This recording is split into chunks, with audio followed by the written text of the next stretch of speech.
So I want to jump right in here and look at a specific example. Right? So I have this medical research, and I know that the probability of someone having an adverse reaction to a medication is fairly small, 0.025. And what I want to know is if I pick a sample of 3 people, what's the probability that exactly 2 of them have an adverse reaction? All right. Well, let's see. First, let's be clear.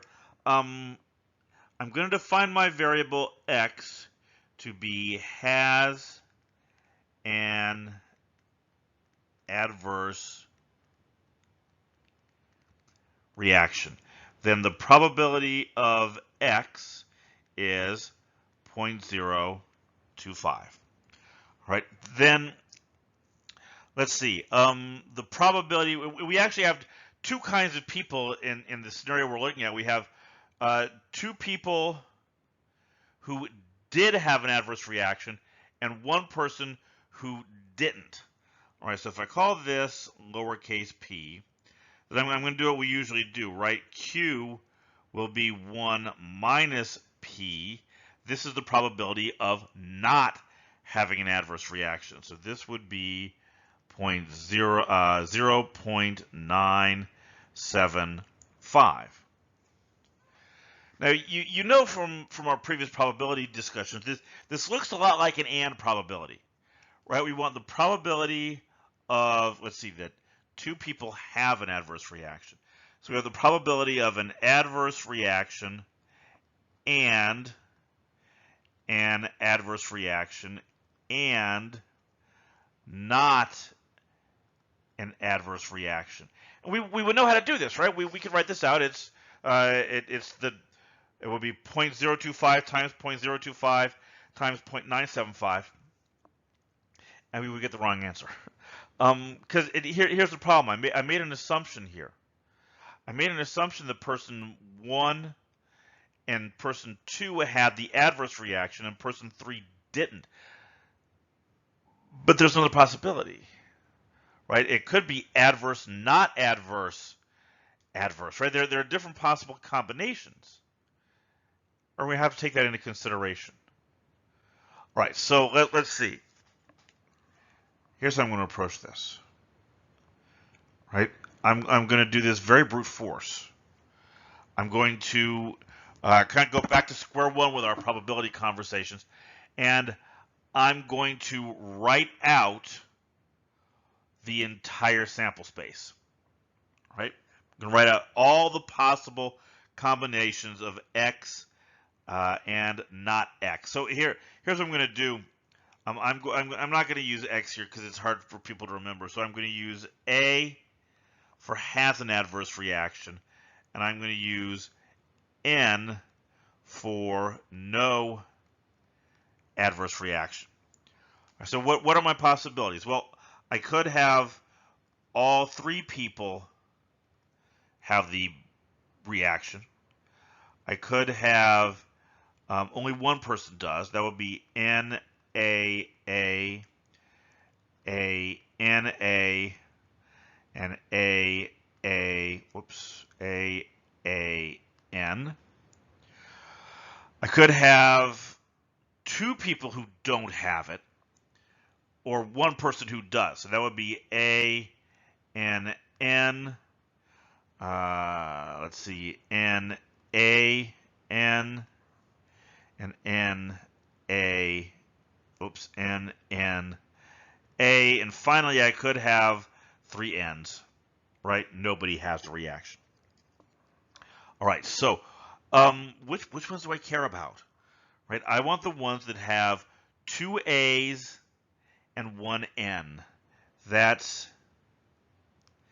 these 3. Right? So what are these probabilities? Well, it's the no reaction, that's 0.975, times does have the reaction, that's 0.025, and does have the reaction, that's 0.025. Right, now you can go to your calculator. Let me do that real quick. 0.025 times itself times 0.975. This is pretty small, 0.00061. Now, I have to do the other two cases here. Then it turns into an OR probability. Then I'm just going to add them all up. And that'll give me my final answer. But now look at what happens here. This is 0.025. That's the probability of having the reaction. Times 0.975 times 0.025. But look, that's the same thing. It's the same numbers, right? I just rearranged the order. So that makes this also 0.00061. And then I'm going to get the same thing here, right? Again, the order is different. It's 0.025 times 0.025 times 0.975, but it's still 0.00061. If you add all of these up, or just multiply it by 3, you get 0.0018. And that's my answer, right? The probability of having exactly two adverse reactions is 0.0018. Okay, now I want to take this a little further. The probability of getting exactly one. The probability of getting that was two adverse reactions. The probability of getting exactly 3, that's this one right here, right? That would be 0.025 times 0.025 times 0.025 times itself, which is a really small number. 0.00016. So this is, let's see, 0.004016. Now, I'd like you to do something real quick. Calculate the probability of exactly 1A, right? That's these three. See if you can't do that real quick. Okay, well, first you notice that we're going to have a similar situation. All three of these are going to be the same. All three of these are going to be an A, that's 0.025 times 0.975 times 0.975, and there are 3 of them. Right, so let's see, got my calculator here. 0.975 times itself times 0.025 times 3. This is 0.071.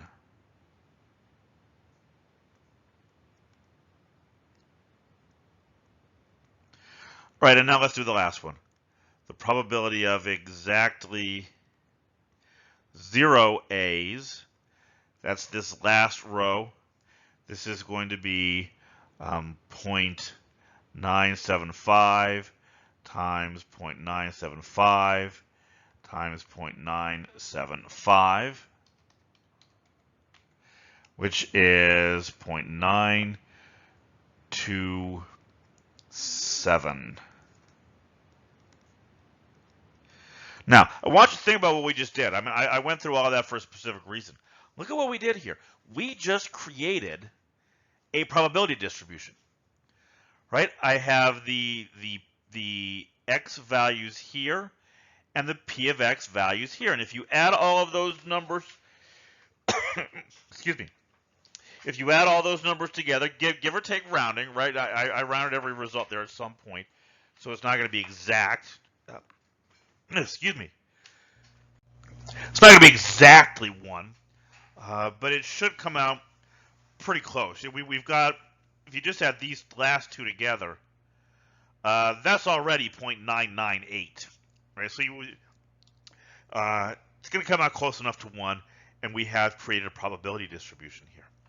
So that was interesting, but it really isn't something that I want to do over and over again. I'd really like to see if we can generalize this into some kind of formula. Right, and I want you to take a closer look at these numbers. Right, look at the AAA1. 0.025, that was P,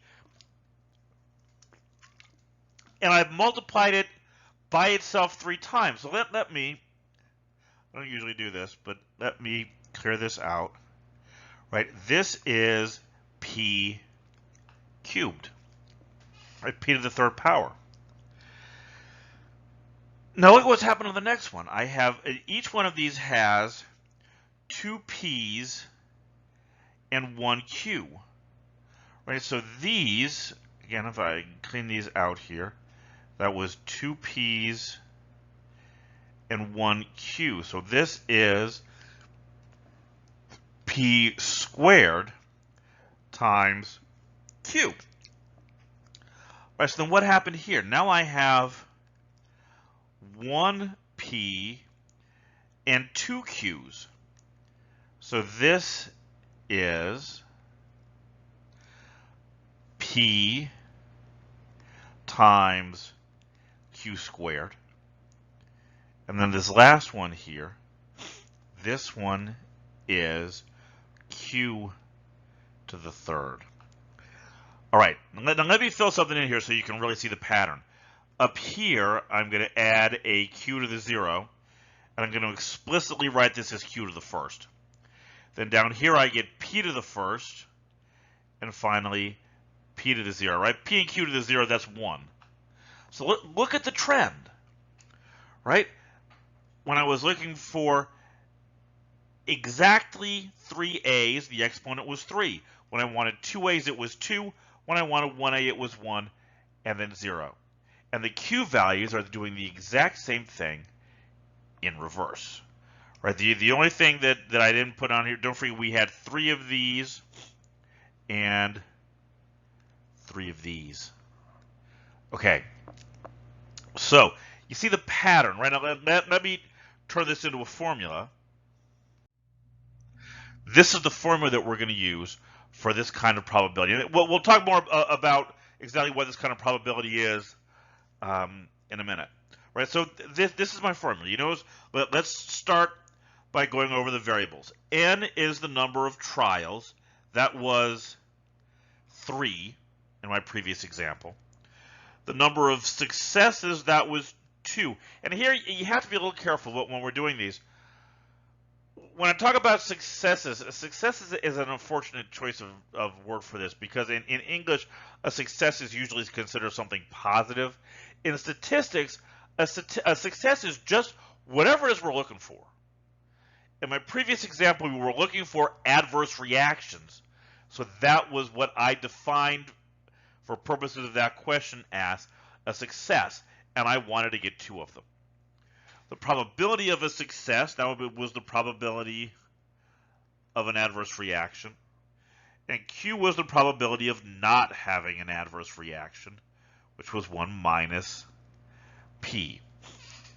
Those are what the values in the formula are. Now, the only thing up here that you may not have seen before is this part. Right? What is that? That is, the way we read this is N choose X. So if I put my numbers in here, 3 choose 2, that would be the number of ways I can choose 2 objects from a group of 3. And there's a formula for this. Right there, there's a formula. N choose X is N factorial divided by X factorial times N minus X factorial. Now, some of you may not have seen that factorial thing before. It's just a shorthand for multiplication. All right, N factorial says take every integer from N down to 1, multiply them together. Okay, so for example, 3 factorial would be 3 times 2 times 1. That's 6. 4 factorial would be 4 times 3 times 2 times 1. That's 24, and so on. Okay, so I know, new formula, and it is a little busy. So we're going to look at some examples. Obviously, we'll go over some examples of this. Before we do that, though, sorry, that's what's coming up next. Before we do that, we need to talk a little more about this idea of a binomial distribution. That's what this formula applies to. And we need to talk about exactly what a binomial distribution is, so we're clear on when we can use this formula and when we can't.